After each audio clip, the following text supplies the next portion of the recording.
Hi, this is Dean Wedekind with MAXI-LIFT. Today I'm here with Bo Fisher, Vice President of Sales for North America and Europe. And Bo, we hear about bucket elevator explosions. Right. It's a real danger in the grain and feed industry.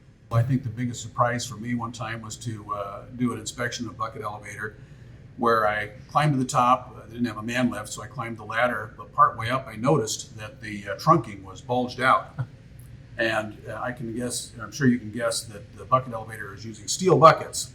And at some point, sometime in the history of that leg, there had been a time when one of those buckets or something had gotten in there, some tramp metal or something had caused a spark, and actually had been an explosion modified, not a very large one, enough to poof out the trunking.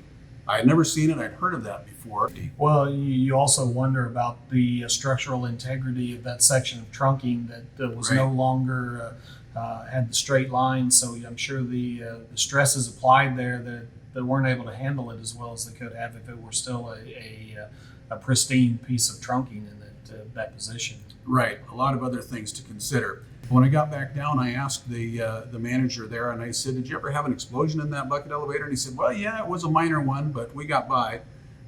They hadn't replaced the buckets, and so I said, "You really are setting yourself up to possibly have that happen again unless you replace those buckets out with some plastic buckets." Yeah. It was a surprise to me.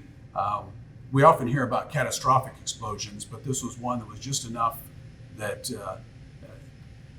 it was a real surprise. I'm glad that they are going forward with getting a quote and looking at replacing those buckets because it's going to make a difference in the future for their safety.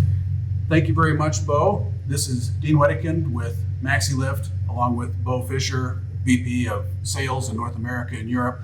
We'd like to hear from you. Go to our website, maxilift.com, and click on the Contact tab and get in touch with us either by email or call us on the phone. We'd be glad to hear from you, hear your questions.